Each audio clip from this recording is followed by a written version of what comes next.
This is our smart grid demo, and here is our control panel. As you can see that the irradiance and PV power is updating in real time. And here it shows the instantaneous demand together with the 3 deferrable demand. And the 3 deferrable demand are calculated by using the greedy algorithm. And it also shows the current buy price and the sell price.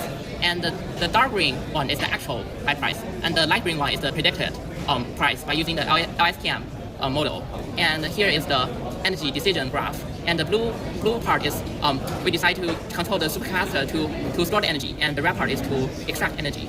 And here is our control panel. And if we can try to enable the maximum power point control. And if we enable, we can see that the PSU just jumps to the current limit, and it converges to the maximum power of 3.2 watts. And if we disable the maximum power point technique, it just goes back to the normal PID power control of the PV emulator. And here now, the PV power is just proportional to the irradiance.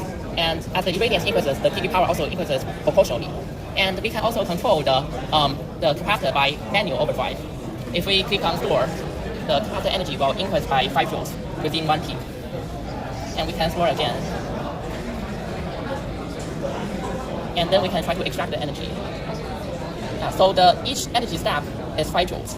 And also the LED power can be manually overdrive. We can enter 0.2 watts. And the LED light will be increased. Okay. And now we can try the auto control. And now it automatically calculated the LED allocated power by using the total demand equals to the instantaneous power plus the deferrable power divided by 4. And as you can see that the LED power is automatically changes in every 5-second tick. And also it automatically controls the supercapacitor to store 5 joules of energy or extract 5 joules of energy. Okay.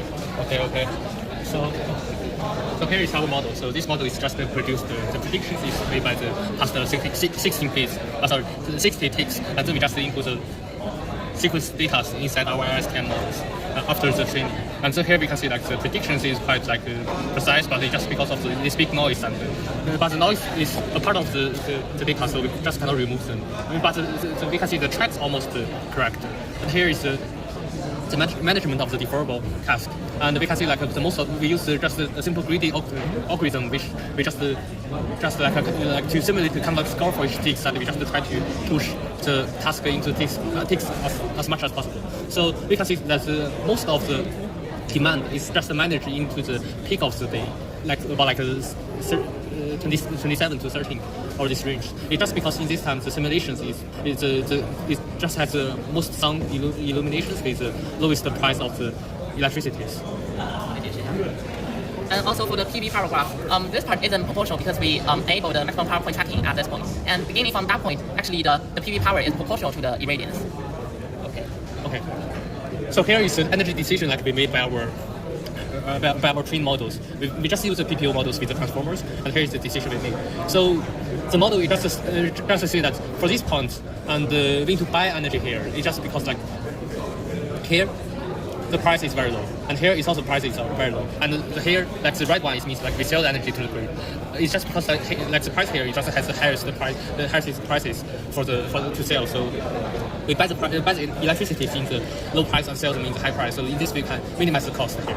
And sometimes like someone will just have some questions about like here. So we just buy price here, and some illumination is also the highest. So why we also need to buy price here? Buy the electricity here. It's just because like here it has the lowest buy price for the electricity from the grid. So we just buy the price here, buy the electricity here, and we can see that the maximum power here is about like 3.6 watts, and the 3.2 here, and the demand is almost about like 2.5 to 2.0, and the normal like PV power is about like 2.8 to 2.9. So it's really hard to fill in the capacitors with this range of the ticks. So that's why. So you can buy the price here to fill the capacitor, and then just sell all the charges in the highest price. So we can see that in this time the demand is much lower than the peak of the day. So the price here is a good decision. So in this way we just minimize the cost of the whole trading decisions.